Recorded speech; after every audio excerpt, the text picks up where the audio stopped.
समस्त को स्वागतम पुणी गोटे नुआ वीडियो एवं यही वीडियो मैट्रिक बोर्ड एग्जाम पे बहुत गुरुत्वपूर्ण कारण आमे तो वर्ष सारा पाठ पढ़ीचु पिला माने एवं लास्ट टाइम रे कौन पढ़ी की जीवा से पिला माने बहुत द्वंद्व रे रही थांती तेणुक मु केते गुड़िए ओडिया एग्जाम पे केते गुड़िए सिलेक्टिव क्वेश्चन बाछि देछि एवं जहाँ पढ़ बा न पढ़ तमे यही एतक सरलार्थ एवं लंग टाइम बा दीर्घ उत्तरमूलक प्रश्न निहाती रिविजन करके जाओ एवं देखिबो तुमर एग्जाम बहुत भलो हेबो एटा ग्यारंटी रो सहित दउछि एवं आउ गोटे कथा आमे सिलेक्टिव पाई गले कि पाठ पढ़ी देथिले सेमिति पास करा जाय नै एग्जाम रे खेल से करिवो जे टाइम मैनेजमेंट करि परिबो एमिति न जे गोटे गोटे पिला थांती सरलार्थ रे 20 मिनिट 25 मिनिट दे थांती किंतु नाही तुमको सबू क्वेश्चन को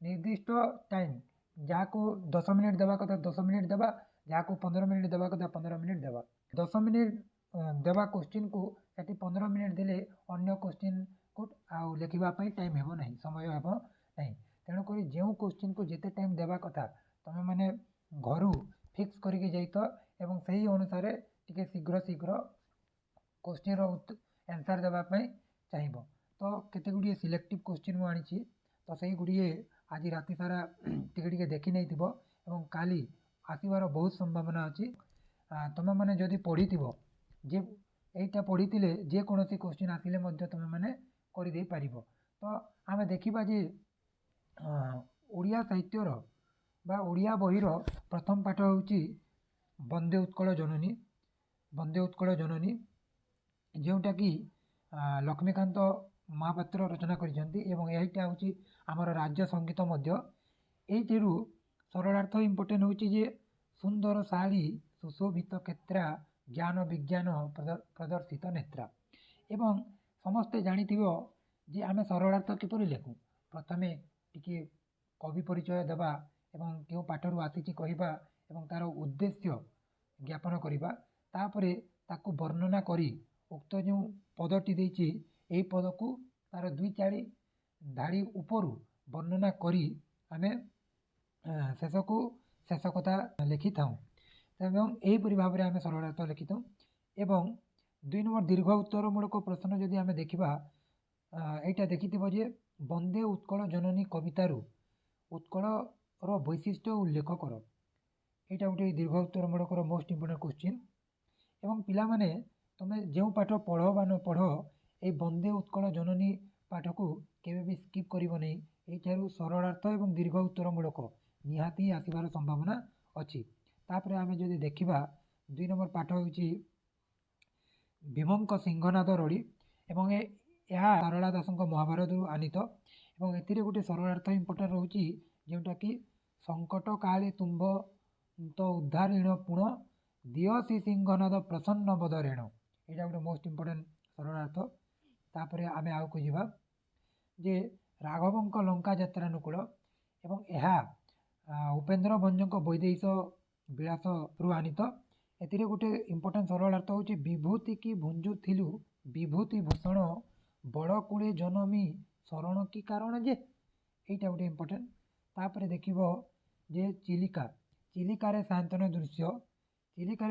दृश्य कविपुर राधानाथ रायंकर यहाँ खंडकाव्य चिलिकारु आनीत एवं मु बार बार कही पूर्व भिडियो कही जदि पड़ी जाए राधानाथ रायंक महाकाव्य केउटी ना महायात्रा तो जदि पड़ी जाए राधानाथ रायंक व्यंग काव्य केउटी ना दरबा जदि पड़ी जाए राधानाथ रायंक प्रथम प्रबंध केउटी ना विवेकी एवं खंडकाव्य कौन कहले ये चिलिका जो कि चिलिकार शांतन दृश्य पाठटी आनीत कविताटी आनीत तो ये मोस्ट इम्पोर्टेंट सरलार्थ रोचे जे पाप गर्ते जेन्हे पड़ई अज्ञान तरी गर्भे मीन डेई देवे प्राण यहाँ हूँ मोस्ट इम्पोर्टेंट सरलार्थ एवं ये गोटे ए वर्ष दीर्घ उत्तरमूलक क्वेश्चन आसबार संभावना अच्छी तेणुक यहाँ गोटे देखी जे चिलिकार सायंकालीन दृश्य वर्णना कर जिते बेले भी कौन दीर्घ उत्तरमूलक क्वेश्चन देखुच पे सब मन रखिथ जे प्रथमे कवि परिचय देदेव प्रथमे कवि परिचय देदेव କବି ପରିଚୟ ଦେଲା ପରେ ଆରମ୍ଭରୁ ଶେଷ ପାଠକୁ ଯାହା ବୁଝିଛ ସେଇ ପାଠକୁ କୋଟେସନ୍ ମାଧ୍ୟମରେ ଦେଇ ଶେଷରେ ଉପସଂହାର ପର୍ଯ୍ୟନ୍ତ ତୁମେମାନେ ଲେଖିବ, ନିଶ୍ଚୟ ମାର୍କ ମିଳିଯିବ। ତାପରେ ଯଦି ଆମେ ଦେଖିବା ଆଉ କ'ଣ ଅଛି ନା ମଙ୍ଗଳେ ଉଇଲା ଉଷା ଗଙ୍ଗାଧର ମେହେରଙ୍କ ତପସ୍ୱିନୀ କାବ୍ୟରୁ ଆଣିତ, ଏବଂ ଏଥିରୁ ଗୋଟେ ସରଳାର୍ଥ ଇମ୍ପୋର୍ଟାଣ୍ଟ ରହୁଛି ଯାହାକି ଭାଗ୍ୟବତୀ ମୋତେ ସଂସାରେ ବୋଲିବେ ତୋ ଯୋଗୁଁ ଏକା ପର ସଂସାରେ ହେଲା। ତାପରେ ଆମେ ଯଦି ଦେଖିବା ତମସା ନଦୀ ଏଇଟା କହୁଛି ସୀତାଙ୍କୁ।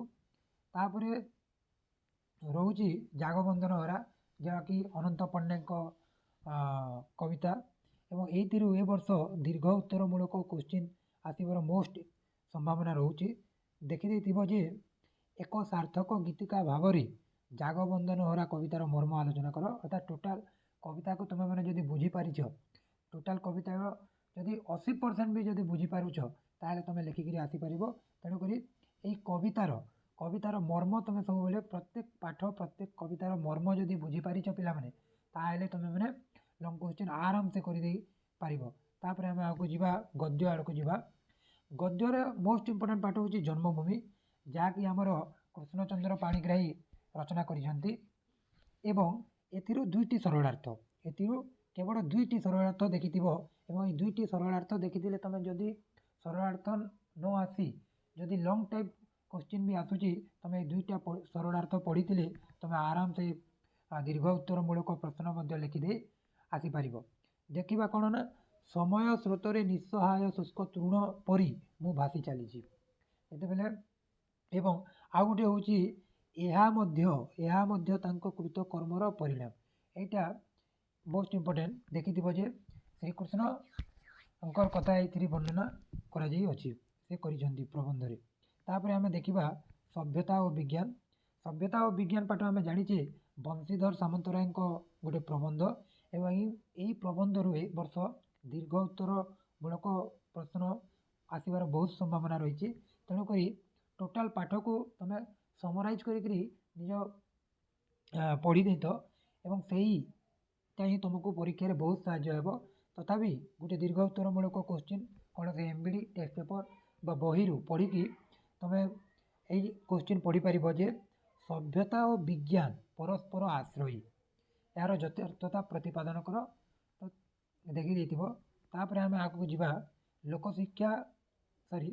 ମାତୃଭାଷା ଓ ଲୋକଶିକ୍ଷା ପାଠରୁ, ଯାହାକି ଗୋଲୋକ ବିହାରୀ ଧଳଙ୍କର ଏକ ପ୍ରବନ୍ଧ, ଏବଂ ଏଥିରୁ ଗତ ବର୍ଷ 2025ରେ ଗୋଟେ ଲଙ୍ଗ୍ ଟାଇପ୍ ପଡ଼ିଥିଲା। ତ ମୋର ଆଶା ଏଥର ସରଳାର୍ଥ ଗୋଟେ ନିଶ୍ଚୟ ଆସିବ ଏହି ପାଠରୁ। ତେଣୁକରି ତୁମେମାନେ ସରଳାର୍ଥ ଦୁଇଟି ଇମ୍ପୋର୍ଟାଣ୍ଟ ଥିଲା, କିନ୍ତୁ ମୁଁ ଏଇ ଗୋଟେ ଦେଉଛି, ଏଇ ଗୋଟେ ପଢ଼ିଥିବ, ତୁମେମାନେ ପରୀକ୍ଷାରେ ଲେଖିଦେଇ ଆସିପାରିବ।